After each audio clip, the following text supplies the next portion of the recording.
Good evening all, and welcome. Tonight I have the pleasure of being joined by the incredibly talented We Shouldn't Be Here on our hunt for horrors on this windy night. So get comfortable and let the darkness take control. This is the most traumatic incident of my life. It still haunts me after 5 years. Although I grew up in the capital of my country, my family owns a house in one of the many islands. My grandmother grew up there, and we inherited the house. This island is extremely beautiful, and we went there for vacations every summer. Let me give you some info about the locals. They are very different from residents of the other islands, mainly due to historical factors. The island was not populated until pirates started dropping off their women and children that they'd kidnapped. They returned often to rape them, and this resulted in the island being populated by people that were the products of rape. On top of that, there's a specific village with a strange aura around it. They say that the residents of the village are full of incest. I believe it to be true, because there are a lot of retarded or odd people living out there. So you understand that the population of the island in general was developed on a quite messed up basis. And I need to make it abundantly clear, this is not my own personal prejudice. This is based on truth. It's a highly popular tourist destination worldwide, and if you're not from there, or you don't spend much time there, you probably wouldn't see it. Anyway, I was around 16 and my sister 14. We were spending our summers there, going to the beach and then going out. We were both too young to understand certain things. Plus, the crime rate in the island is pretty low, and they're generally considered safe. So our parents were fine with us going out until late at night.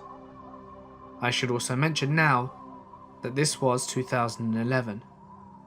So we had cell phones but not smartphones. We also didn't have any credit to make phone calls. That was unusual for teenagers at the time, because it was expensive and we didn't have a lot of pocket money. So we were often without credit. One night, we were hanging around the port where we lived when we met a group of local people. They were all around 20 years old and very friendly. So we were happy that they hung out with us. There were 5, 3 guys and 2 girls that were sisters. Their names were Manos, Takis, Stravos, Tina and Elsa. The girls looked like blonde models, while the guys were the typical local youths with scooters. We were drinking when they suggested that we go to their village, the one I mentioned before, to hang around in one of the girls' houses. The girls had a car, so they drove us there, and the boys followed with their scooters. When we entered the house, my sister and I both realized that there was something wrong. It was dirty. There was a bad smell coming from the backyard. I wanted to leave, but I didn't want to appear rude, and also, we didn't have a car. The house was small, and the girls showed us around. When we reached the bedroom of their parents, there were bloodstains on the bed. Tina quickly changed the sheets, explaining that their dad got into a fight recently and was bleeding everywhere. She spoke about it as if it were normal, and I could feel my younger sister getting afraid right next to me. The guys sat in the living room smoking a joint. They offered, but we politely refused. Both of us felt like we needed to be sober, so we should figure out a way to get away from this place. Everyone pushed us to smoke, to the point that we couldn't say no. So I took a puff, but I didn't breathe the smoke down. But my sister didn't know how to do this trick, and she got high quite quickly. At this point I was scared. I had to get us out of there. Takis came to sit next to me, talking to me in a flirty way. Stravos did the same thing to my sister. She was too high to resist. I watched, panicked, whilst they were kissing, and he was touching her private parts. I was pushing Takis away, saying that I had a boyfriend, but he didn't care. I was terrified. These guys were a lot older than us. Remember, the one with my sister was at least 6 years older, and what he was doing was technically paedophilia. My mind is working like crazy, and I stand up and go to the bathroom. The smell of the bathroom was awful. There was a second door to the backyard, and I carefully opened the door. The smell became unbearable. I felt like vomiting. There were piles of trash, and I got closer. And there, near the trash, there was a dead cat. To make things worse, the body was surrounded by her kittens, all dead. I vomited on the trash, but I decided to have a closer look. The cat didn't die a natural death. She was stabbed in the belly with a knife. I quickly realized the kittens died unborn, and it didn't take me long to put 2 and 2 together and figure out that's where the blood on the upstairs sheets came from. I find people who can kill animals so heartlessly to generally have something wrong with them. These people, in my mind, were now even worse than they were just a few minutes ago. I freaked out. I was incredibly scared. My mind was telling me to run. There was indeed an exit from the backyard, and that would take me to the main street, but I had to find a way to get my sister to escape as well. Shit. All this time my sister was being molested in the living room next door, alone and high, and completely ignorant to what exactly was going on. I rushed back in, trying to look normal. When I entered the living room, everyone was close to my sister. I mean, everyone. They were all touching her. Their hands were inside her pants, whilst the guys were starting to take their clothes off. She was sobering up at this point, and she was freaking out, saying things like, No, I don't want to. And Manos told her to shut up, and that she was going to like it. I stood there, and Takis stood up suddenly to bring me into their twisted game. Then something happened that I will be very grateful for. My sister said that she needed to vomit, and it was true. She was pale, and she could barely hold it back. Nobody wanted to be vomited on, so they instantly let her go. She rushed to the bathroom, and I went in after her. She vomited, and then without saying anything, I grabbed her arm and dragged her out. She was in a very bad mood, almost fainting, and we rushed to the exit of the backyard, and then to the main street. We had no credit on our phones, so I stopped a woman and asked to make a phone call to call my parents to pick us up, as they were very concerned. I had to explain to them exactly what happened, and they were terrified. The next years, naturally, we were not allowed to do a whole lot, until they finally calmed down. I was stupid to follow some strangers, but we were naive teenagers. When I think of the dangers we put ourselves in, I still shiver. My parents thought about calling the police, but it wasn't very safe, as we found out that the girl's father was dealing drugs. My country has a very high level of corruption, and the police are rarely dependable. So we just rented out the house and never came back for vacation. Since then, me and my sister are way more suspicious and careful. I'm happy we escaped, and I wish we'd never met them. So, Crazy Island locals, I really hope you get what's coming to you. I never wish to meet you again. This story is about a girl who was more than just a bad roommate. She is deranged, and her behavior terrified me. I moved abroad for work some years ago. I've had a variety of housemates during this time. Some were great, some were okay, and a few bad apples. My most recent flatmate, however, was like nothing I'd ever experienced. Penny. She had posted an ad looking for female working flatmates and lived in a luxury apartment.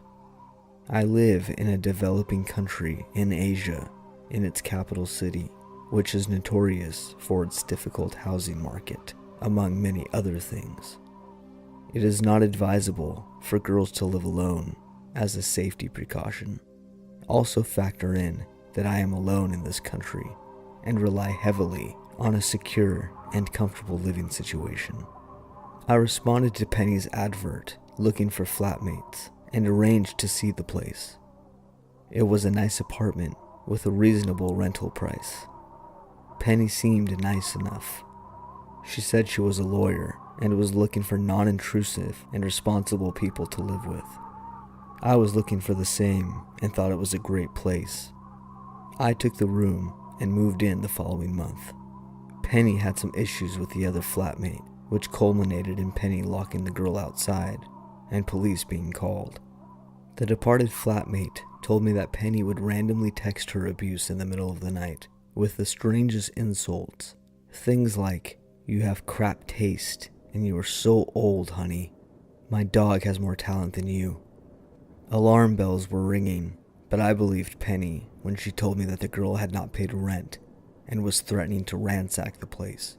Plus, I had nowhere to go as I had secured this room already. I am living alone with Penny and a 20-year-old girl who had been employed by Penny's family to live with their daughter as a maid. The first week was fine. I realized, however, that Penny wasn't a lawyer and that she was actually unemployed. She would lie about going to work, how her day was, and what she ate during lunch break at this non-existent job. I knew she was lying because the maid told me that Penny was strange and never left the apartment. I let it go, figured that she may be embarrassed of being unemployed. Penny had no idea I could communicate with the maid, as she was unaware I could speak the local language. When I found out that the maid was completely illiterate, I told Penny I'd be teaching her how to read. Penny told me that there was no point, because the maid wouldn't be interested, as poor people supposedly have no respect for education, and to not teach her anything, because being literate wouldn't improve her life anyway. Actually, the maid was interested in learning to read, and I started to teach her. The maid wanted this to be kept secret, and hid her notebook and pen during the day inside a box. I strongly believe Penny wanted to keep her illiterate, as she wanted her to be as vulnerable as possible.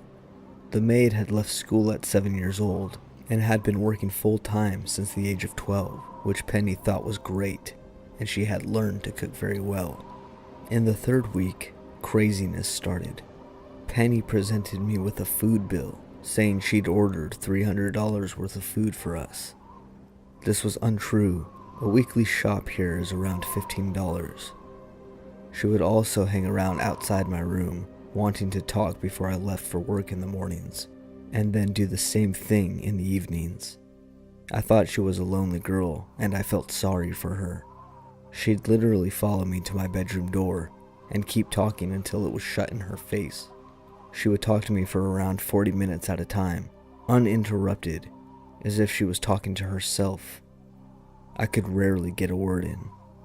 She appeared very unaware of social etiquette and thought it was normal to have a conversation where she was the only one speaking, to the point of breathlessness. She had texted me while I was at work, saying things like, "We need to talk this evening about apartment stuff," smiley face. One day, we had a drink and she told me many things, that she was extremely academically gifted. She had traveled the world, was related to the royal family, had a wardrobe worth thousands of dollars, and also that her boyfriend had died the year before. I found out her boyfriend was actually alive, but figured this was her way of dealing with a bad breakup. The rest of her story were lies. 90% of what she said was untrue. She would lie about trivial things, which convinced me that she had a personality disorder. I'd come back from work and she'd tell me that she'd arrived 1 hour before me and was having a nap, even though she'd spent the whole day asleep after taking various substances. Penny's mother often rang the maid to find out what Penny was doing, and she would send Penny's cousin around every few weeks to check on her. During this time, Penny would also lie to them that she had a good job and that I was her close friend. Thinking of this freaks me out, because I would generally avoid her if I could at this point. However, her family seemed to know a lot about me in the space of a few weeks. She clearly concocted a story about me to her family. I guess as the weeks went by, she became comfortable and started being more of herself. She would sleep all day and be awake during the night. She would drink up to 3 bottles of whiskey per week, mixing with various medications that she was taking. The maid told me all of this as she was cleaning Penny's room. Penny also claimed to not know how old she was. Penny treated the maid very badly. The maid was not allowed to speak to anyone or go out in public or eat properly. She was expected to eat small portions and leftovers. I would take her out often for a snack or ice cream, which is when she had told me about Strange Penny. I was told that the maid was earning $150 per month. Penny included my share of this in my rent, so I was contributing $75 to her salary. I later found out that her wage was only $85, so Penny was knowingly giving this maid $10 per month to work for her full time, for 10 a.m. to 1 a.m. working hours. She once berated her terribly for going to sleep at 1 a.m. and woke her up, demanding she would cook for her. Penny reasoned that poor people needed to be kept in check and that they weren't normal people. Penny had a pet dog, and she seemed obsessed with and would spend hundreds of dollars weekly on him. She was paying $10 for her maid and $400 for her dog. In my 5 weeks there, that dog rarely left her bedroom. He would poop all over her bed and pee on her mattress. When she was questioned about the piss stain, she said it was water. It definitely was not water. I thought she was engaging in bestiality, and the maid confided that she too thought Penny was indeed engaging in some sexual relations with her dog. Her dog also randomly pissed in the common areas, and on one occasion, Penny came out of her room and stood in the piss with her bare feet. She seemed totally unbothered by it. She also claimed her dog could speak to her. Penny would also eat my food and then deny it, offering the explanation that it could be a ghost. Conversely, she'd claim that she was often starving because she had no access to food, even though she binged daily. I questioned her about my missing food, and she would scream that she had no idea where it went, and that I shouldn't use the fridge. The fact that she believed in her own delusions seriously freaked me out. She claimed that her friends used to live with her, even though I found no evidence of her ever living with others in that place. She hated for other girls to be described as attractive, as she was severely overweight and never showered. Her hair was knotted throughout, as she hadn't washed it for months. She would also have the maid massage her often. On the occasions that she would leave her door open, I would see her sitting in bed, gawking at TV, and eating or drinking. She also seemed out of breath very often. I don't know why, because she never did anything active. During my time in that apartment, Penny never left the apartment building once. She just had her routine of sleeping, eating, drinking, and taking pills. She'd often pretend she was going somewhere. On a few occasions, she would turn the lights off and the TV off in her bedroom and stay silent for hours to make me believe she was not there. She even made up an elaborate lie that she was taking some exams and pretended to be stressed on the day, even though she never actually had any exams. She seemed to include details in her lies to make them more realistic. It scared me that she did this so naturally. She displayed bouts of mania where she'd spend hundreds of dollars on decorations, like plastic flowers and small figurines, and she'd be up at 5 a.m. decorating the common areas. She did this routine several times. I would often hear her during the night, pacing back and forth down the hallway in the apartment. She claimed she was decorating the place for all of her friends to enjoy, even though no one would come to see her aside from the cousin. In week 5 of me living there, I heard screaming and shouting one evening. I thought Penny was on the phone, so I ignored it. I then received a hysterical phone call from the maid saying Penny accused her of stealing something and was going to beat her up, so she ran to her room. I asked Penny what happened, and she said that the maid had a bad attitude and started crying for no reason. She said she'd just come down with some difficult exams and had been stressed and wanted to chill, not deal with a rude maid. That night, Penny also severely verbally abused the maid for refusing to come up and take more abuse. I heard Penny making a phone call to the maid, in which she screamed the following: "Useless, rude bitch. What are you doing relaxing in your room? I want my drink. Bring it to me now. Useless bitch. I'm ill and I want my drink. I'm too ill to get it myself." But Penny was not ill, and the drink in question had been left on the kitchen counter. Penny wanted the maid to deliver it to her head. I saw the maid later that night to give her some dinner. Her eyes were red from crying and she was shaking.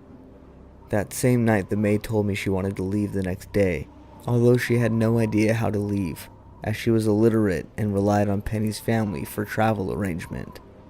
The maid told me she had called Penny's parents and told them what happened, and they told her not to leave.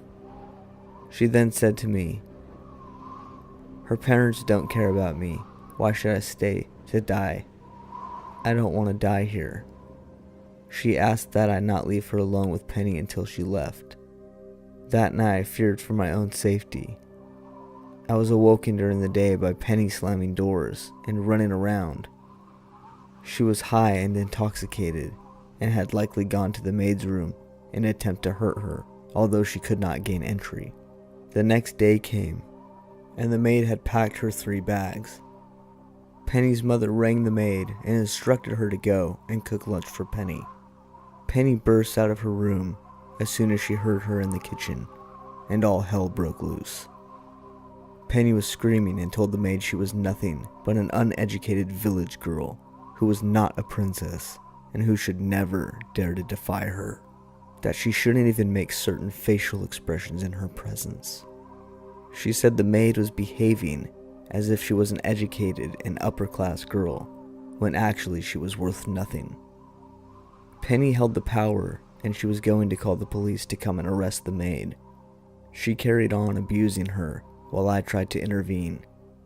Of course, Penny wanted the maid to keep working and have her scrub the floors right up until she needed to leave. Penny said to me, "Can you believe this girl is trying to leave, leaving me without a maid?" I was both scared and speechless. I don't think I'll ever forget this scene. Before the maid left, Penny insisted on checking the maid's belongings for supposedly stolen items.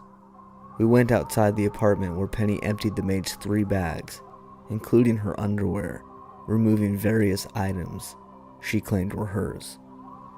She called the maid a whore and accused her of screwing around, which is very taboo here.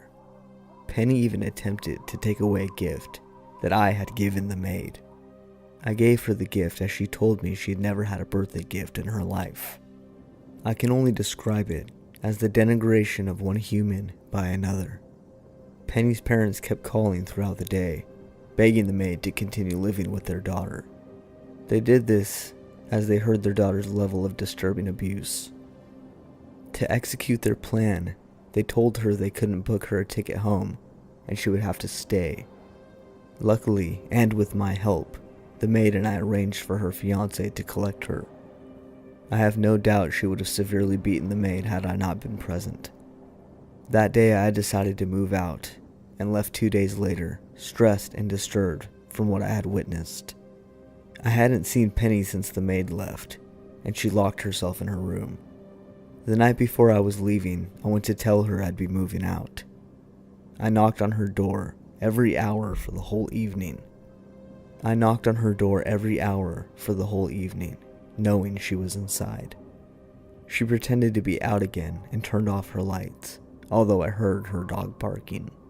The next morning, I saw her, and she said that her friends had taken her out to cheer her up after what the maid did to her. She said that she knew I'd been knocking on her door because her dog had panicked and knocked over his water bowl, causing Penny to slip and injure herself when she returned. She had concocted this version of events to tell me. 2 days after leaving, I received a phone call from Penny's mother, who was worried she couldn't contact her daughter. Penny would do this often, as if she wanted her family to think she was dead. I found out that her mother immediately flew into the city, checked whether her daughter was alive or not, then left. In this country, some view mental illness as taboo, so while Penny's family are aware of their daughter's fragile mental state, they did nothing. I assume they enabled her because they do not want to deal with her.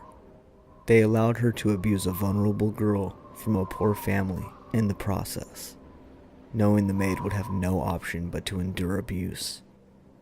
I assume another vulnerable girl has now been sent to live with Penny and is probably trapped as the other young girl had been. Penny also continues to advertise her apartment, looking for people to live with. I hope I never see her again, and hope that her future roommates see beyond her act of normalcy that she puts on when you first meet her. This happened around a year ago. I was living in a large city in the UK, around a mile from the center. Although the area I lived in was nice, the city itself had a lot of crime. A teenage girl actually got stabbed to death on her way to school on a bus near my flat not long ago. I had just finished my university class and was waiting at the bus stop. And I'm helping a woman locate her bus on the timetable. And as I'm helping her, my bus pulls up and drives away. Great. A man must have seen the whole thing happen because he comes over to me and says something along the lines of, "Tough luck, that's annoying." And I reply, "Yeah, typical." Just normal small talk, trying to be polite to him. Shortly after, the next bus comes along. I get on, and so does the man I was just talking to, which I found weird as he could have gotten the earlier bus that I missed. But whatever, I don't really think much of it, and I put my headphones in and continue on the 20-minute journey home. I get off of the bus at my normal stop, and I'm walking along when suddenly I feel somebody grab my shoulder. I flinch and instinctively push the hand away and look behind me. It's the man from before. I took my headphones out, and he says, "Hey beautiful, you got a man?" My defenses immediately go up, as I'm sure any girl living in a city will understand. I start walking, and he follows me. I say, yeah, sorry." I'm pretty bewildered at this point. I have experienced creepers before, but not somebody actually physically grabbing me. "Nah, you're just saying that. I can tell you're lying. Come on, beautiful, can I have your number?" "No, I have a boyfriend." I actually wasn't lying. I did have a boyfriend. He continues asking over and over again, getting angrier and angrier at me. "No, sorry." At this point I start walking really fast, almost jogging. He's still following me. It's about a 5-minute walk to my flat, and he followed me the whole way back. I honestly think at this point that I'm about to be attacked or stabbed. I've never been in this situation before, probably due to the fact that I'm 5'11". Even though I only weigh 130 pounds, I've been told I look intimidating due to my height. So I get to my flat, and he's followed me all the way to the doors. Luckily, I get in and shut the doors before he follows and goes up to my flat. Around 30 minutes later, I go out to my balcony, and I look down, and he's still there. I contemplated calling the police, but instead, I called the front desk, and they went out. I could hear them threatening to call the police if he didn't leave. Thankfully, he does. I spend the rest of my months living there, worried that he was going to show up, but luckily he didn't. My stomach turned recently when I heard on the news that not 5 minutes from where I used to live and where all of this took place, a girl was walking home late at night and she got raped. She flagged a car down for help and got raped again by a different guy. I can't imagine the horror that this poor girl went through. So be wary with who you speak. I need to give you a little background about myself before I start the story, so you guys have an idea of who I was, better yet, of how mentally I was back then. I'm a short white guy, flat out, as tall as 5'2", and weighed as much as around 115 to 125 pounds. I was rebellious mainly, and didn't care about anything, only my music and friends. I was an emo skater gutter punk, around the ages of 15 to 16. I guess you could say at the time, I didn't scare very easily. Plain and short, I just wanted to play music and get shit-faced. Honestly, I got into fights and trouble illegally, but I digress. I grew up in the inner city part of LA.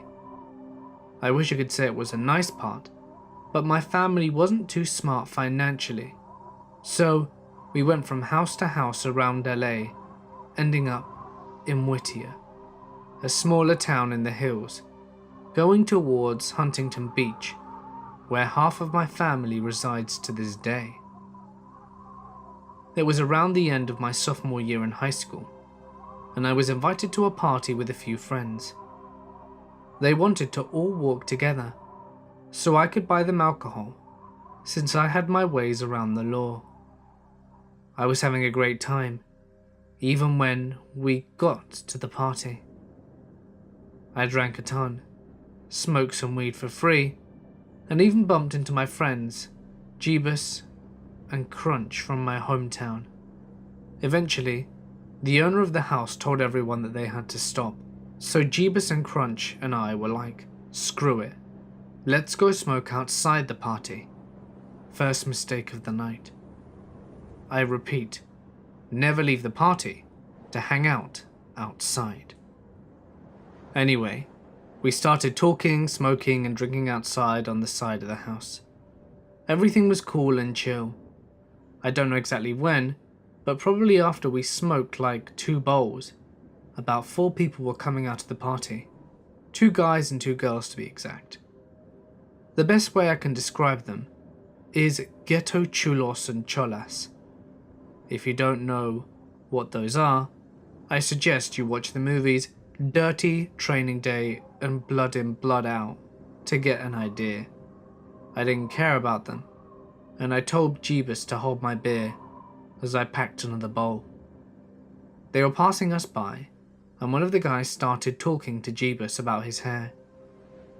He had 3 different colours in his hair, with it spiked up, so it wasn't abnormal for people to talk to him about it. When out of nowhere, this guy's girlfriend says, "I want a beer, baby." The guy turns to Jeebus and asks him, "Hey, you think my girl can have a drink of your beer?" Jeebus, the nice guy he was, said, "Yeah," and started handing the cholo guy his halfway done beer when the girl's guy goes, "No, I want a drink of that one," all the while pointing to my brand of beer.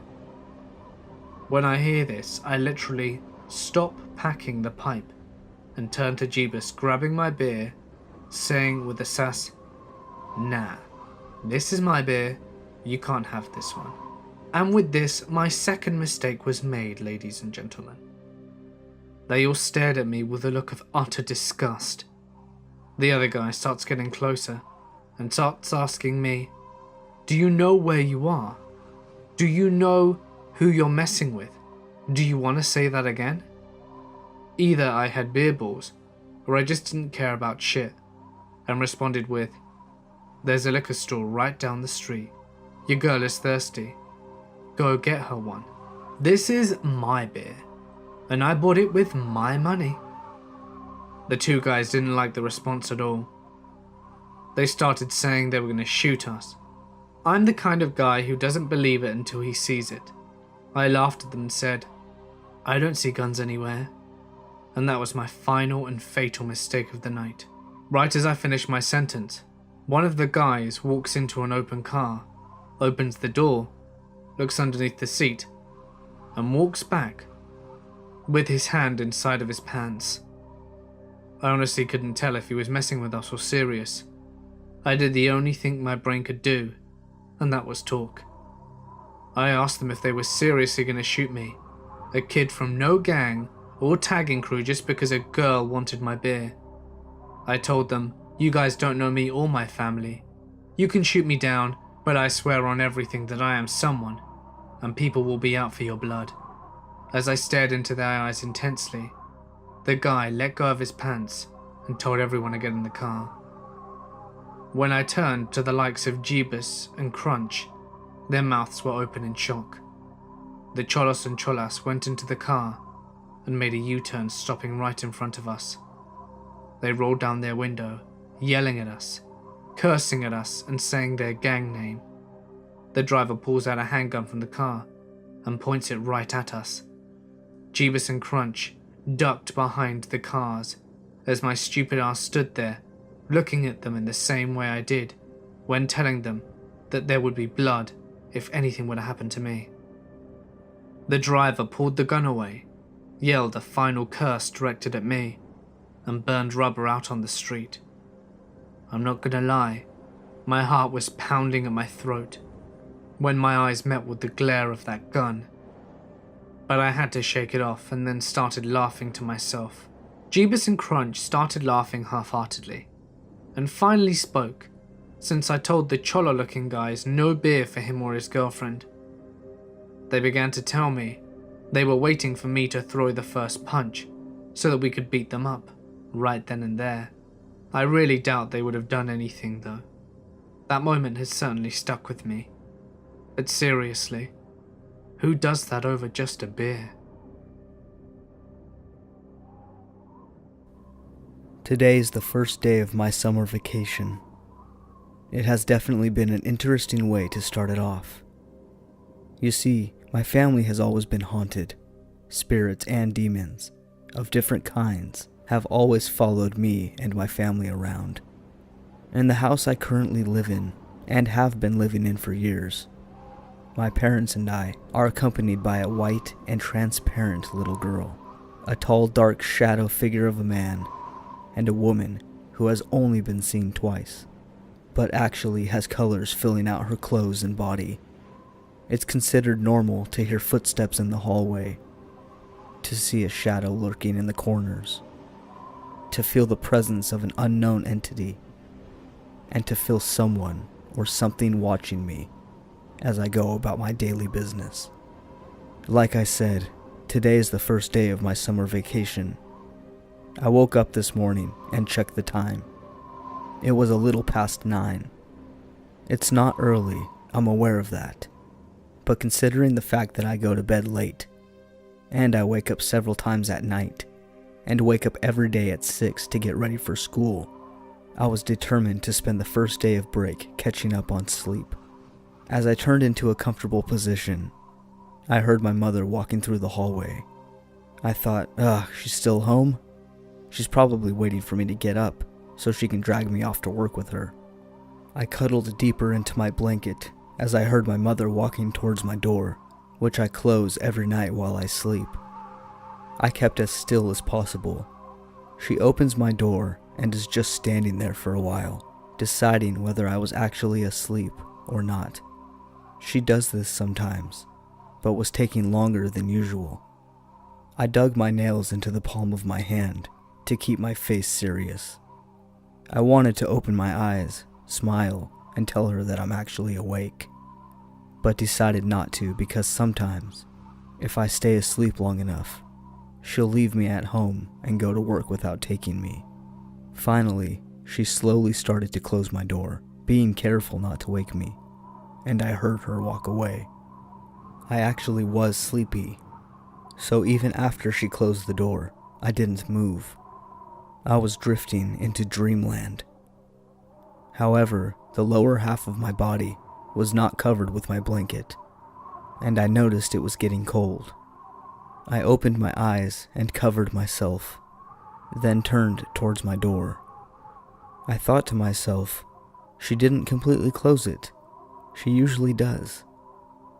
I shifted my position once again and was now facing away from the door, towards my wall. I could hear my mom walking around the house. She was cleaning. She was going from one room to another, going back and forth, passing through the hallway. I could tell, even though I couldn't hear her footsteps, because despite the fact that we have a carpet, the floorboards under always tend to creak, just like my door does whenever it's moved. I heard her coming towards my room again. She paused at the door, then very carefully pushed it open. She stood there for a while, then she very carefully closed it again. That's weird. Usually she only checks once. I took the blanket off. I was starting to sweat. I could hear her moving around the house. I had just gotten comfortable when I heard her outside my room again. She opened the door as quietly as she could. She checked on me, closed it slightly, and then walked away. I was starting to get really uncomfortable. I had a strange feeling, and I didn't know why. It's as if my brain knew something, but wasn't bringing it to my attention. I listened to the sounds around me. My mother was in the kitchen. The dogs were still barking, but were starting to quiet down. Wait, why were the dogs barking? Something isn't right. I turned back to face the side of my room, where the door was. I looked in the hall. Nothing. I tried to go back to sleep, but something wasn't quite right. My mind started wandering. What if it wasn't my mother that was walking through the house? What if it was a ghost? That's when I felt it. The dreadful sensation that creeps over you when you're being watched. I opened my eyes and that's when I saw him. Down the hall, to the left, some man was standing in the kitchen's doorway. I stared at him as the wheels in my brain started to turn. Someone is standing in my house and was staring right back at me. Who is he? He's not my father. Maybe it's my brother. No. Who is that? I continued to stare at him. I watched him, standing perfectly still, as half of his body peeked out from the kitchen doorway. He was watching me watch him. I started to analyze the parts of him that I could see. He was tall with dark, short hair, most likely black, slim, and his eyes, oh God, his big, dark eyes were staring right into my soul. Although he looked vaguely familiar, I realized I still didn't know who he was. I knew something was wrong, but my mind was refusing to put two and two together. Finally, I realized I was in danger. Someone was intruding my home. Where are my parents? Is this person going to hurt me? I looked away. Although my mind was still groggy, it was working enough for me to realize that at any moment, this man could decide that I'm a threat and attack me. He could threaten me, hurt me, kidnap me, torture me, rape me, kill me. I closed my eyes, pretending I fell back asleep.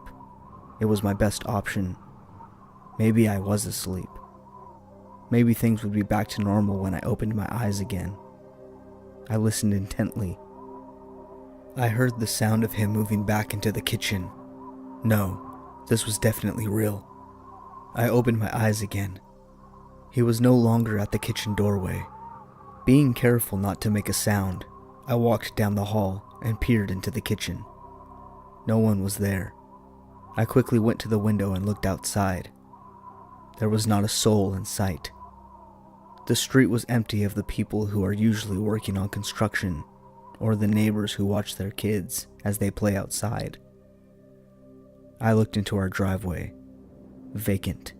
I ran to my mom's room and picked up my phone. I called my mom and begged her to send somebody to pick me up, and then I realized that even though I checked the kitchen, he could still be hiding in the laundry room that's right next to it. I peeked in there and saw that they had opened the door that's in there and gone outside. I closed the door, locked it, and promptly went into my room and locked myself in there.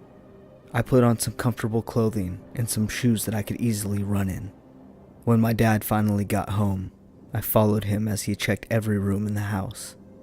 At first, nothing seemed out of place. Then we walked into my mom's old room. It was all messed up. Drawers were open. Things were in the wrong place. Stuff was on the floor. Her jewelry display was knocked over, with most of the jewelry missing. It wasn't until I took all of this in that the gravity of the situation hit me. We had been robbed. According to the neighbor across the street, he was watching TV in his living room when he noticed a young man casually ride up our driveway on his bike. He was thin-built, had short dark hair, and was wearing a dark t-shirt. According to him, the guy got off of his bike, leaned it against the side of the house, and walked back towards the street. He looked around, saw the neighbor watching him, then walked back to the side of the house as if it was no big deal. Thinking a friend of mine was visiting, he was no longer suspicious and went back to watching TV. After gathering all the information we had, we put the story together. My mother left at 9, and when I called my mom for help, it was exactly 9:33. He knew my mom left and would not be returning for a while. He also assumed I would be at school, which is why he entered my room while not being careful of the noise, but then started moving very slowly and quietly when he saw me sleeping at my bed. He hadn't expected me to be home, which is why he kept checking on me so often. He wasn't able to decide on what to do with me. To be honest, what bothers me most is not simply the fact that he was so confident and casual as he was intruding, but that he didn't harm me. Naturally, a thief doesn't want to be recognized, because they don't want any trouble. I am thankful that I was spared, but here's the problem. Put yourself into his shoes. If you were a thief and you broke into somebody's house and found a young girl sleeping in her bed, what would you do? Leave in fear that she'll wake up and call the police? Kill her? Rape her? She is asleep after all. However, that's not what he did. He knows I saw him. I'm a loose end, a witness, a mistake. I would easily be able to give his description to the police, or worse. Maybe I was more alert than he thought and would be able to identify him. But he didn't come after me. He didn't threaten me or harm me in any way. Instead, he stood there as I looked at him. He reacted to my consciousness as if it was nothing, like if he knew I wouldn't be a real threat to him, even if I wanted to be. He waited until I closed my eyes, and then he slipped out of the house as if nothing had happened. What scares me the most is that he's able to get into the house and move around it so smoothly. He knows who lives here, he knows our routine, and he knows the layout of the house. If he didn't know before, he knows now. So what's next? Will he decide it's too dangerous to come back? Or will he regret not dealing with me? Will he come back with others to back him up? Or will he strike again after being more careful about making sure no one is home? Only time will tell. Maybe he knows us better than we think. Maybe he's somebody that knows exactly how we live. Maybe that's why he was so casual about the entire thing, because he knows how my mind works. All I know is that I have a new respect for those Lifetime movies now. I usually criticize the characters for not knowing what's so obviously going on, but I now understand that for some reason, things aren't as clear if you're experiencing them firsthand. So there it is, the first day of my summer vacation. I live in Florida, and this incident happened about 3 weeks after Hurricane Irma, so not that long ago. Back in July, the ex and I had finalized the divorce, and I moved into a gated neighborhood where every house was rented out by the same rental company. It's a very small neighborhood with about 15 houses tops. All 15 houses are bordered around a man-made lake with the backyards facing the lake. No one really has a fenced backyard. When you walk out of your backyard, you see the lake in front of you and your neighbor's backyard on each side of you. Everyone in the neighborhood seemed very close. Someone was always hosting a family-friendly party or barbecue, or having people over to watch sports. I was and am still depressed about my divorce, so I never partook in these social gatherings. The only person I got to know was my next-door neighbor, Steve, an active Navy soldier with a huge love for guns. Steve is the true hero in this nightmare. My daughter, Alice, is 4 years old, and I get her every weekend.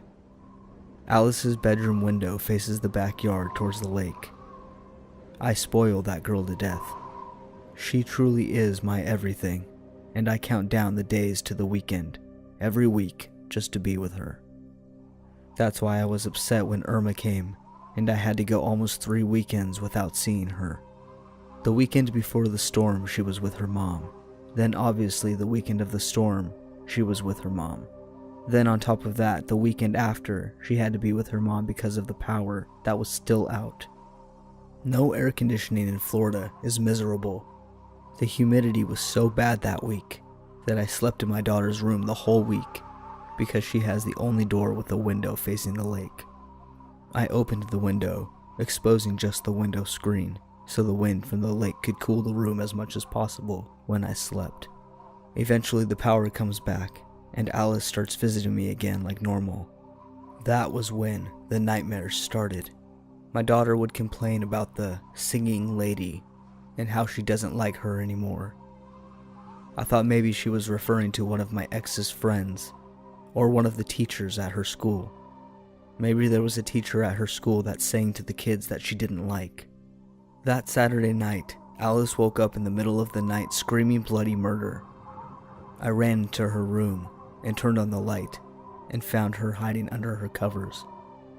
I asked her what was wrong, and all she could do was point to an empty corner in her room and say, "Look, look." But there was nothing there. She was acting as if she saw a ghost. After I calmed her down, she started to talk about the singing lady again. "Please tell the singing lady not to come back. Please, Daddy, make her go away." Obviously she's having nightmares, right? I showed her that there was nothing in the closet, and nothing under the bed, and that there was nothing to be afraid of. She calmed down and went back to sleep. I went back to my room and quickly fell back to sleep too. It couldn't have been more than 20 minutes before Alice comes running into my room, screaming, "She's back! She's back!" Alice absolutely refused to go back to her room, so I let her sleep with me. The next morning, Sunday morning, I took Alice out to breakfast, and we stopped by Target to pick up a baby monitor.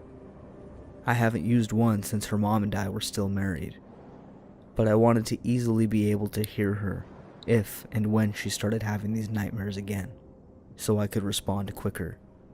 After I set them up, I showed Alice how they worked to give her assurance that I could hear her and that she was safe. That night she slept soundly and didn't make a peep at all. The following weekend, Alice had to stay with her mother again because she caught a stomach virus from one of her friends at school. It was Saturday night, and I was sound asleep in my bed. Around 2 a.m. is when I heard it, a woman's voice humming a soft nursery rhyme through the baby monitor. The humming, the soft singing, got louder and clearer as the voice got closer to the monitor. I wasn't dreaming. I could hear a woman softly singing lullabies in my daughter's bedroom. I had never been so scared and dumbfounded in my life. I was feeling a mixture of pure terror and disbelief. Then the voice spoke out. "Alice, sweetie, are you awake?" Adrenaline shot through my veins. I jumped out of bed and locked my bedroom door. I picked up my cell and called Steve from next door. He didn't waste a second. As soon as I got off the phone with him, I heard him storm over. I ran outside and found him aiming his shotgun at a woman crouched outside my daughter's window. The window that I left open after Irma and never closed. Steve quickly dropped his guard when he recognized the woman. It was Jean, the neighborhood maintenance woman. Steve's wife came running out after him and confirmed it was her. Jean played dumb. She said she was not singing and didn't even know my daughter's name. She said she was near my daughter's window because she was doing her weekly patrol for gators and thought that she saw one approaching our house from the lake. Yeah, right. That lady was singing, and she called out to my daughter by name. Yes, it's true that there have been a few gators spotted around the neighborhood. And yes, part of Jean's job was to patrol the lake at night every now and then. But at 2 a.m., I obviously knew it was bullshit. And even though neither Steve or his wife called her out on it, I could tell from the looks on their faces that they didn't believe her either. The next morning, I went over to Steve's house to thank him and tell him exactly what happened. He told me Jean and her husband have been known to be a little cuckoo. But this by far is the craziest thing to happen. Steve helped me install metal bars on Alice's window that afternoon. First, let me explain as to why I was traveling alone in this story. One of my best friends, Kayla, and I work seasonally at a hiking lodge for the summer. We are both girls in our early 20s. She lives and goes to school in New Brunswick, and I live and work as a chef in Toronto for the winter. We decided this year, as I bought a car, instead of flying back home, we would do an epic Canadian coast-to-coast road trip. Everything was going wonderfully, so wonderfully in fact, that we ended up staying longer in a few unexpected places and had to cut our East Coast portion of the trip short. Now my friend Kayla started her schooling November 1st, so I dropped her off at home in New Brunswick on Halloween and stayed the night at her place, planning to head back to Toronto the next day. After a few glasses of Chardonnay and some laughs, I decided I could not come this close to the East Coast and not see the Cabot Trail in Nova Scotia. So knowing I still had a week more of vacation before my winter contract, I hastily booked a hostel for the next day, November 1st, at the Acolyte Hostel on Cabot Trail. When I booked, only one option came up, I assumed because I waited until the last minute to book. A private dorm with a queen-size bed for $35. I thought, what a bargain, and booked immediately. I left Kayla's house in Moncton at 7 a.m., knowing it was a long drive. The Cabot Trail is roughly 150 kilometers long, so I thought to be safe, I'd plug the hostel address into my Google Maps and head straight there to get my bearings. I would arrive at the hostel at roughly noon. Knowing it was too early to check in, I figured I'd consult with the front desk and figure out the nearby hiking trails and bring my bags in later. I was about to arrive at my hostel, according to Google, but all around me was nothing but farmland. Google instructed me that my destination was on my left, but I saw nothing. About 50 yards up the road, I saw a wire bar, bent to look like the letter A, spray painted bright red. I was staying at the Acolyte Hostel, so I guessed that must be the place, and I followed the dirt road. It led me to what I can only describe as a dilapidated barn. No signage. There were 2 cars parked in front, so I parked alongside and got out of my car to try and figure out where I was. Once I got out, a smallish man, around mid-40s, with dark hair and intense eyes, popped out of the barn and asked me if I was staying with them tonight. I said yes. He asked why I booked so last minute, and I explained to him my situation. Seemingly satisfied with my answer, he insisted on taking me on the grand tour of the barn. The first thing I noticed was that the entirety of the barn had been dug out around its foundation, about 5 feet deep and 3 feet around. He led me across some particle board that was laid down as a sort of ramp leading inside. The second thing I noticed about the property is that there were no windows. This was clearly a barn meant for livestock. The gentleman leading me on this tour was named Kevin, the owner. He proceeded to tell me his grand plans for the space. It all seemed pretty far-fetched, as it was just an old barn with particle boards separating most of the rooms.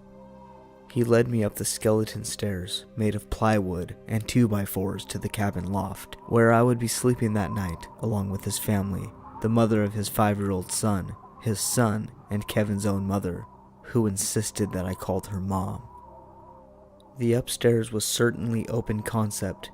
A frail curtain separated the beds to the sides, with a large open area in the middle. I asked if I was his only occupant that night. He said yes. I had a feeling he didn't often get occupants. I told him I was interested in the hikes in the area and wanted to go to them before it got dark. He gave me very detailed instructions of his favorite hikes and how to get to them, and off I went.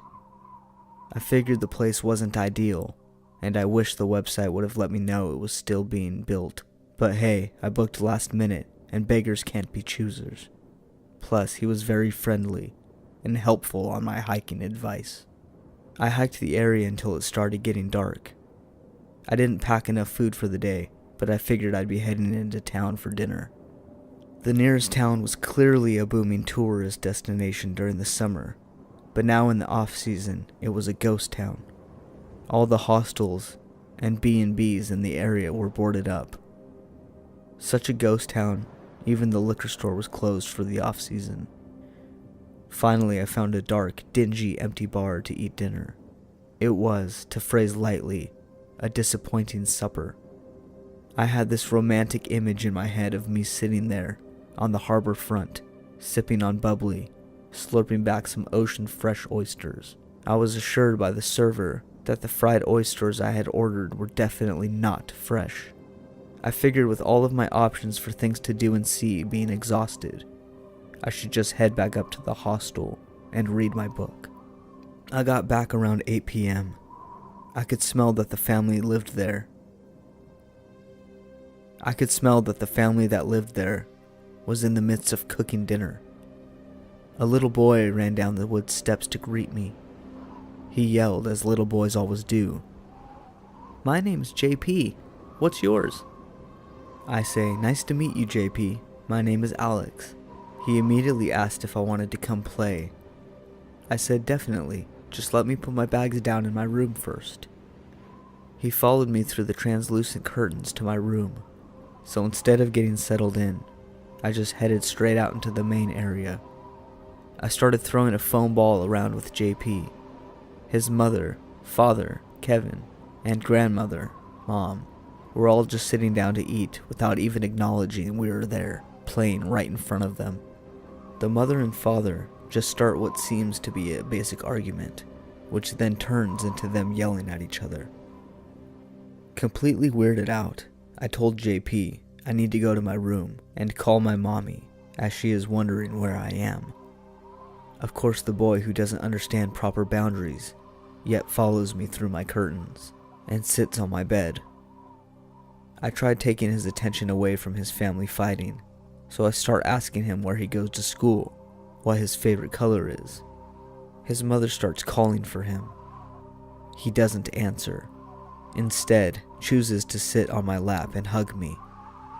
Not wanting to cause any problems, I yell to the mother that he's in my room.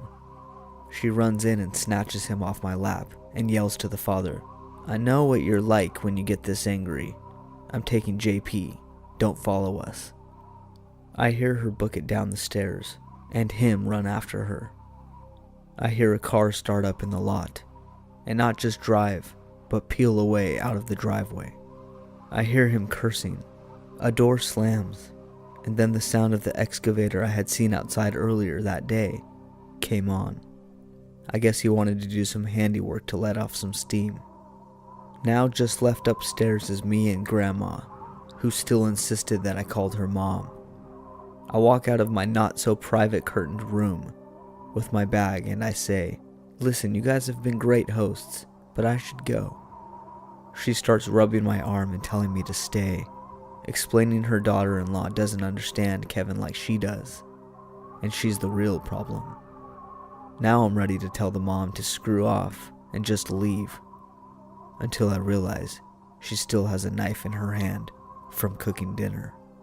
It's only a 4-inch paring knife, but with intent, I'm sure it would do some damage. I don't think she meant it as a threat. I think maybe she was just a kooky old bird who didn't understand. Maybe don't hold a knife while trying to console a stranger. So I go along with what she is saying, while she rubs my arm with one hand and flails the knife around with the other. I inch closer and closer downstairs and towards the door.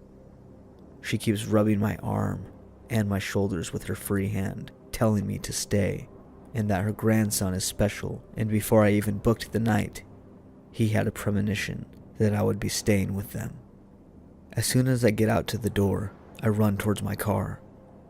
I start my engine and back up in the lot to get out of there. Kevin in the excavator blocks the path with about a 5-foot ditch on one side of the drive and forest behind me. He gets out and says he's sorry and tells me I should stay. He'll make it up to me. Grandma comes out with the knife still in her hand, saying that it's Kevin's fault that I'm leaving. They bicker for a full 5 minutes until I yell that if they don't let me leave, I'm calling the police. All of a sudden they get super defensive, like I'm the one being unreasonable. So I turn off my engine and start to dial. Kevin gets back in his excavator and starts backing up. As soon as he's far enough, I can see an opening to drive across the grass. I turn my engine back on and rip out of the drive. I'm sure doing a number on the suspension of my little sedan. As soon as the property is out of sight, I go to call my friend Kayla. No service. I remembered back to earlier in the afternoon when I first got to the hostel. I was going to check my messages and saw the no service sign. Even if I wanted to, I wouldn't have been able to call the police. I drove the 6 hours straight to Moncton, New Brunswick, and stayed with Kayla. I was skateboarding home from my drummer's house after a long day of band practice around 4 p.m. We were drinking, smoking, and had some pills. Muscle relaxers to be exact. So it goes without saying that I was not sober. I was actually so under the influence that I couldn't even skate right, so I walked most of the way to my house. As I get to the corner of my street, this older man is walking towards me from the street that I have to walk down. At first, he didn't really alarm me. I didn't know if he lived around here or was looking for someone's house. I ignored him as I just wanted to be home already and sleep before my father got home. But right as I passed him, he asked me something in Spanish. That's when I noticed he was holding a box of candies. These candies were like the ones that children used to sell us for school. I smiled and told him, "I'm sorry, I don't understand." I began walking away and managed to take 2 steps before I heard him walk behind me. Now I was getting alarmed. I quickly turned and said, "Why are you following me?" He stood quiet and started speaking in Spanish again, but as he was, made hand movements of giving a blowjob. I'm not homophobic, but this was a grown man around his 30s doing this to a teenager. I began to yell at him that he better leave me alone or I'll beat the living crap out of him. I jumped back on my skateboard and skated as fast as I could home, locking every door in my house. I cried myself to sleep until my dad got home. This next one happened the next day, sadly. I was skating home again, and this time it was from a show my band had in the city's uptown. It was around 11, possibly midnight. I was a bit buzzed and high on weed, and I got off my board and began walking again. If I knew that would happen, I would have stopped skating. A black car pulled up into my street, and not even a minute after it did, a guy yelled at me. "Hey dude, you know where we can get some weed?" I didn't think about it and just said, "Nah man, it's late as hell." The guy replied, "Yeah, shit. I wanted to just kick it, smoke some weed and jerk off, you know?" Right when he said it, I was like, "Not again," in my head. I told him, "That's cool, I have to go." I started walking again and he followed behind me yelling, "Let's hang out at my pad. I can take you home later." At this point I'm like, forget this, I'm out. I jumped on my board and pretended to call my dad to open the door. Looking back, I should have really called him. My father wasn't the best, but he did protect my family. The guy raced down the street at full speed, seeing me on the phone. Now that I think about it, could it have been possible that the two guys were in cahoots? They had some plan to do something to me. It happened one day after another. So you never know. Or it could have been just pretty bad luck. This story takes place in late 2012 and early 2013. I was 18, almost 19 at the time. I was living on campus at a small college in a mostly rural area in East Tennessee. I was in a very tight clique of girls. There were 5 of us, all 18 to 20. We were literally bound at the hip. Where you found one, you found the others. I have a pretty dominant personality, and I have 3 sisters that I am very protective of, so naturally I'm kind of motherly. With that being said, I was kind of the leader of our group when it came to doing things the right way or the safe way. We were all chatting it up one day when we found yet another thing we had in common: interest in the paranormal. We were a bunch of pretty bold women, and after a couple weeks of binging ghost hunting shows, we decided to Google haunted places near us. Only one of us had a car. I don't remember the make, but it was a small white 4-door, moderately reliable car. We all cram in there and head to this railroad. Some history on the location. It's more of a tunnel or an archway that has tracks that are still operating, running over it. Way back in the day, they would hang slaves or murderers from the top of it. The road, if you would even call it that, which runs under it, leads to a dead end. It's 3 a.m., the devil's hour.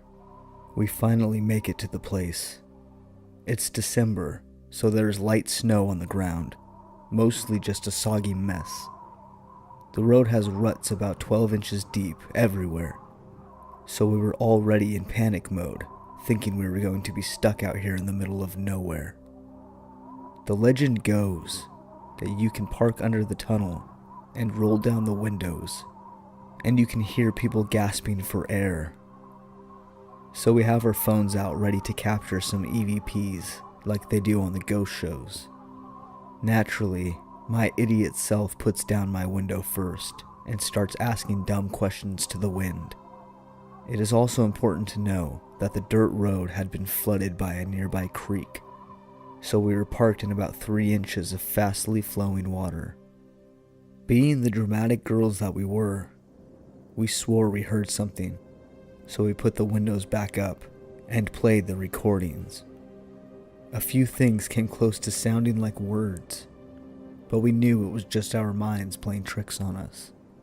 I'm starting to lose interest in this idea, but the driver insisted that we get out. So here we are, 5 moderately attractive college girls, in the middle of nowhere, messing around at 3:40 in the morning. When we get out of the car, the splashes of our steps echoed against the stone tunnel. We couldn't see much, no streetlights, no nearby houses. Just our headlights shining into an empty field, and the red glow lighting up the narrow lump fest of a road behind us. The weaker link of our friends refused to get out, which turned out to be the right choice, while the wildest of our group decided she wanted to climb the steep hill to get on top of the tracks. 3 of us watch in horror as she tries to make it up the hill, when all of a sudden, the girl in the car screams so loud I could have thrown up from the fear. She says, "Someone is out here, in the field." We dash to the car and hop in, slamming the doors and locking them. We sit in silence, glaring at the field. I could literally feel her shaking, and I was in the passenger seat. But we saw nothing.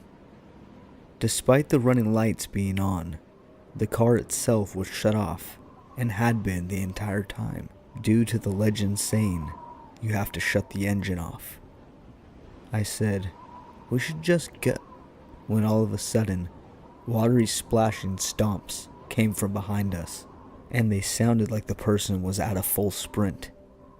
In a split second, the driver's cranking the engine, and we are all screaming, and I see a guy, white, late 40s, kind of scraggly, in the field about 50 feet in front of us. The girl in the back screamed, "That's him." The thing is, he couldn't have been the one running, because the only way to get to the field was through the tunnel we were parked in. Meanwhile, our car isn't starting. This allows me to realize that this guy staring at us blankly is only in weeds up to his waist, meaning he was down in those weeds the whole time. When she saw him, he must have just ducked down. Eventually the car starts, and the driver peels out in reverse, backing up into a wet, snowy bank, which makes our tires spin in place, also allowing our headlights to light up the hill that she was trying to climb earlier and the tracks above the tunnel. Sitting there right in the historical hanging spot, legs dangling over the tunnel, was a white guy, probably 25 to 30. He had one of those faces where you just knew that he was some crazy hillbilly. He was wearing a red baseball cap backwards, just swinging his feet. This made me realize that the running stomping sound was him getting a running start to dart up the hill to the tracks. Needless to say, we hauled it out of there, hitting the bumps so hard that I was coming off of my seat. We never stopped speeding until we got back to the campus, where we proceeded to stay up all night, wondering what we had just witnessed. I lived in New Mexico for several years before moving to the Midwest. My friend Amy and I would spend many days exploring the remote corners of New Mexico, discovering abandoned ghost towns and enjoying the quiet, desolate beauty of the desert. Discovering abandoned ghost towns and enjoying the quiet, desolate beauty of the desert.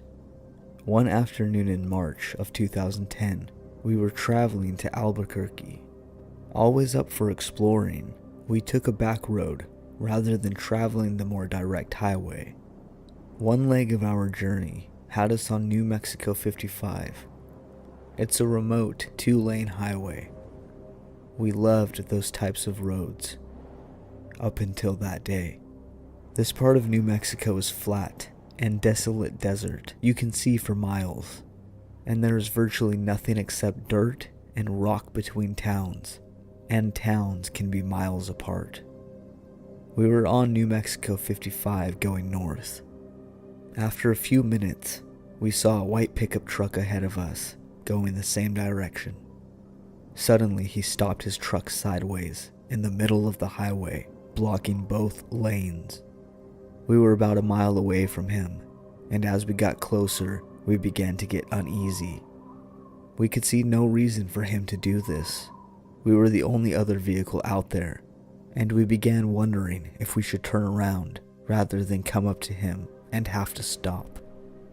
We were about a half a mile away from him when he pulled over to the opposite side of the highway, but his truck was still pointed the direction that we were going. We tried to relax a little. Surely this guy was a rancher or something. Maybe he was checking something on his land. As we passed him, we noticed a few things. One, there was only one person in the truck. A middle-aged guy who never took his eyes off of us. And two, he was talking into a walkie-talkie. A few seconds after we passed him, he pulled back onto the highway and started following us. But he never got too close. He would get to within a few car lengths, and then drop back a little, and then speed up again to us within a few car lengths. We were getting nervous. We realized how alone we were. Just two girls alone on the highway. We hadn't told anybody about our great idea to take this detour. We checked our cell phones, and neither one of us had signal. That's pretty typical for remote New Mexico, but very scary given our present situation. Amy was driving and speeding up while I frantically checked the map, hoping to find a road that would have more traffic. But there was no other road. We had to travel this one to get to the next town, Mountainair. Turning around to go back the other way didn't seem like a good option. After a few minutes, we saw another pickup truck coming towards us. He was going very, very slow. Maybe 20 miles an hour, if that. This pickup was old and beat up, whereas the one behind us was newer. Amy had us up to 75 miles per hour, which wasn't typical for us on these 55 mile per hour highways, and we blew by the old pickup. As we passed it, we saw that it was another middle-aged guy, and he was also talking into a walkie-talkie. After the white pickup passed him, he pulled a U-turn and pulled in behind it. As we watched all of this, we could see the white pickup truck guy talking into his walkie-talkie. No doubt these two knew each other. We were being deliberately followed, and for the first and only time in my life, I felt hunted. They stayed right behind us. We watched for obstacles in the road. We truly thought that they had set up a trap in the road and our vehicle would be disabled somehow. We talked about driving into the fields because we were in an SUV, but this was obviously their territory, and we were afraid of what could happen if we went off of the road and got cornered, so we stayed on the highway. By now, the white pickup truck guy was right on top of us. We could see him talking into the walkie-talkie, and he stayed right on our bumper, and the old beat-up pickup truck guy was right on top of him. The three of us sped down the highway. The white pickup inched closer. His maneuvering and edging closer made it apparent that he was going to try to bump us. I watched helplessly as he got to within inches of our back bumper. Amy floored it. We were passing 80 miles per hour and edging up to 90. The road was flat and deserted, but any little thing going wrong would have been catastrophic. We absolutely were not going to slow down or stop. The white pickup pulled into the opposite lane and started to gain speed. The only thing we could think of was that he wanted to pass us and get in front of us. If he got in front of us and his buddy was behind us, then we would be boxed in and trapped. We looked frantically at the rocky desert on both sides of us. Our only option was to off-road it. Should we risk it? Could we speed through the desert and make it to safety in one piece? As we topped a small incline, we saw a sign that said Salinas Pueblo Missions National Monument, and it pointed towards a road on the left. And right at that moment, a blue pickup truck pulled out of that road and onto the highway in front of us. As we came up on the blue pickup, we saw that the plates read, U.S. Park Service. We looked at each other and looked behind us. Both pickup trucks did U-turns and went the other way. We followed the blue pickup to Mountain Air and then made our way to Albuquerque. I don't exactly know what those guys' intentions were, but they weren't good. There was something seriously wrong out there. I notified the state police, and they said they would keep an eye on things. I still don't fully know what happened. Maybe we came into meth lab territory, but since this happened on an actual highway, rather than a back road country, I tend to discount the meth lab theory. But whatever is going on out there, it's not good. I was only 9 when I realized we were in trouble. My mother, Stacy, had just gotten out of prison after serving 8 years for forgery. And naturally, I was very looking forward to manage to spend some quality time together. She'd only been home for a week before she brought home Tony. Tony was a very eerie man that always stared at me and my little sister growing up. She barely knew, but I always knew. The years pushed forward, and I learnt more as a female. He would grope my ass and breasts. I'd push him away, and he rushed me into a couch or a wall. He would whisper in my ear, telling me that he has had his eyes on me since day one, and one day I'd legally be his. I pushed him again and slapped him. I told him, if you touch me or my sister, you will live in prison. And I was at aged 11. 4 years later and I'm 15. He's getting more touchy and vocal now. When I'm alone, he's around. When I'm relaxing, he's always lurking. I'm now growing irritated, with him trying to act like he's so innocent. He peeps around corners lurking. He was masturbating in the other room when I had friends over for sleepovers, and told me things like, I can't wait until you're 18, or walk in front of me so I can watch. He was a disgusting human being. That year's Christmas was one I'll never forget. We were sitting at the table and he's drinking heavily. I start a conversation with my mother about her new job. He interrupts and says that nobody cares about my mother's job and tells me to shut up. I look over at him and say, make me. He comes across the table after me, but he was too slow for me. I'd already cracked him over the head with a liquor bottle, and he fell with a gash on the back of his head. My mother had called the police, and it wasn't before long that I heard the sirens. That was the first time he had openly become physical. So one night, Tony is drinking, and he becomes a loose cannon when he drinks. But I am naturally a loose cannon, and he met his match that night. I hear him lurking through the halls in our 2-story newly modelled home. I get up, still dressed, and lurk as well. I get to the end of the hall, and someone snatches me from behind. It's Tony. He whispers, "Why have you been teasing me?" I smiled at him. "Oh, because I love taking your breath away."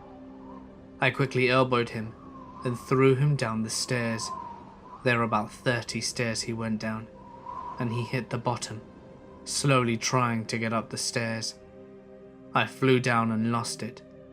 He had it coming sooner or later. I started striking his face with force, using a small statue from the bottom of the stairs.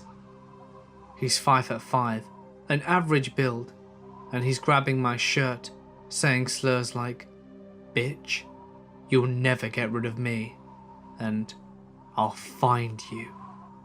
He flipped me over and started strangling me, but I managed to knee him in the testicles and he fell backwards. I attacked again and started punching, and my hands began to hurt from the impact, but I couldn't stop. I was enjoying it.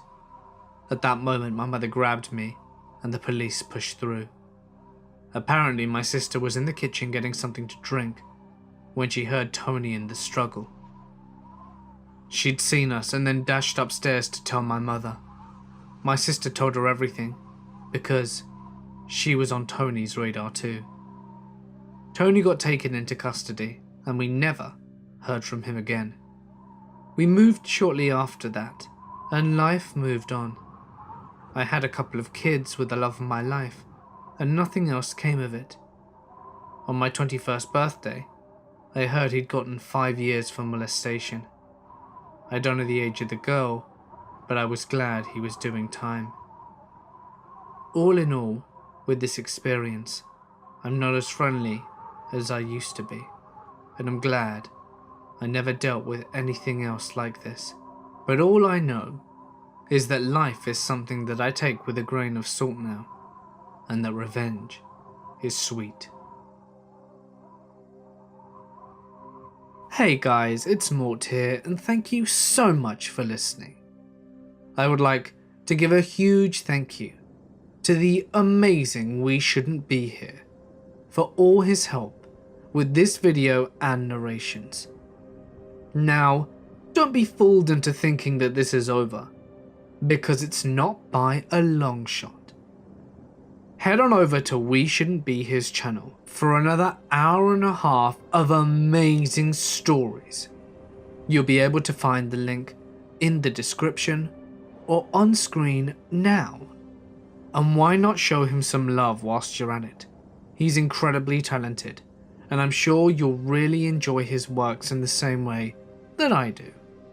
So what are you waiting for? I'll see you there.